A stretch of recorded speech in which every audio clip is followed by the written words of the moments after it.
This is KSPM News at 10 with Matt Cochran and Dan Hansen. Your news, your story, your way. KSPM.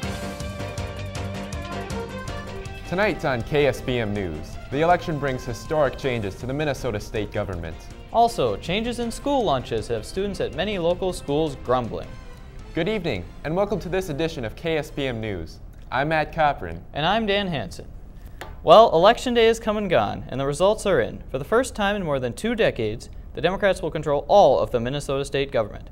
But just how will this change in power affect you and your family? Political correspondent Ryan Cook did some investigating, and we now go live to him at the state capitol. Ryan? Thanks, Dan, and you're absolutely right. After taking back the House, the Democrats now control all of the state government. It sure is quiet here at the state capitol, but come the start of the 2013 legislative session, it will be abuzz with activity. The weather outside the Capitol was clear today, but inside the political winds have shifted significantly. I had the pleasure to speak with State Senator Jim Carlson to discuss the new Democratic control. So why did this happen? Well, there isn't one specific answer, but his response may not surprise you. Some of the voters were upset with what they saw. They saw a legislature that did not get things done. When asked about the new legislation we can expect, Carlson pointed to an issue he has supported for years. We want to get back to some of the things that Minnesotans enjoyed here, one of them being a good school system. We have a problem right now where we're underfunding the school systems, and nationwide we have dropped to middle of the pack. As for the new taxes the Democrats were pushing for last year, Carlson was optimistic and expects taxes from the Ventura era as well. We may go back to that period and say, okay, it's time to tax clothing, a smaller amount, but not a large amount, and services. Now, despite all the anticipated changes, Senator Carlson did assure me that the Republicans will not be left out of the policymaking. Reporting from the state capitol, I'm Ryan Cook, KSPM News. So Ryan, when can we expect to see these tax changes implemented?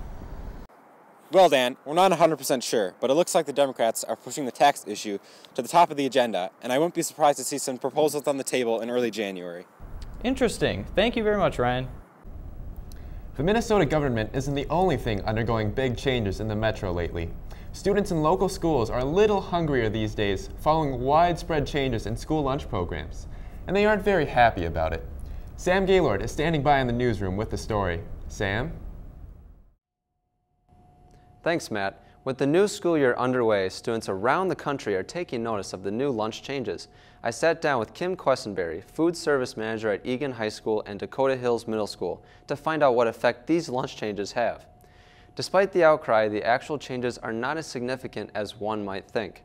The high schoolers are probably the least affected, only because they were only affected by 25 calories. As a result of these changes, Ms. Questenberry informed me that sales have decreased by about 150 meals per day. In addition, she said that there isn't anything schools can do about the lunch changes, as they must follow federal mandates in order to keep their lunch subsidies. However, these changes do have good intentions. The reason why they made the change is they are noticing that the obesity rate was getting higher, but not only the obesity rate was getting higher, but the fact that the number of Americans that were undernourished was astronomical. So in 10 years, we will see that, oh, thank goodness, diabetes has dropped, heart failure has dropped, just all these diseases that are just blowing out of proportion will hopefully get in line.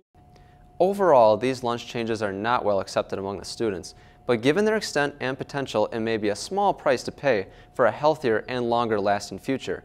Reporting from the KSPM News Center, I'm Sam Gaylord. Matt, back to you. Thanks, Sam. And before we go tonight, the 11th annual National Dog Show is coming up next week. And we asked you in a poll on our Facebook page who you think the cutest dog in the metro is. Now here's the picture of our winner, a beagle named Gunner. Oh, isn't that one cute dog? Yeah, I wish I had a dog like that. Definitely. Well, that's all we have for you this evening. I'm Dan Hansen. And I'm Matt Cochran. Good night.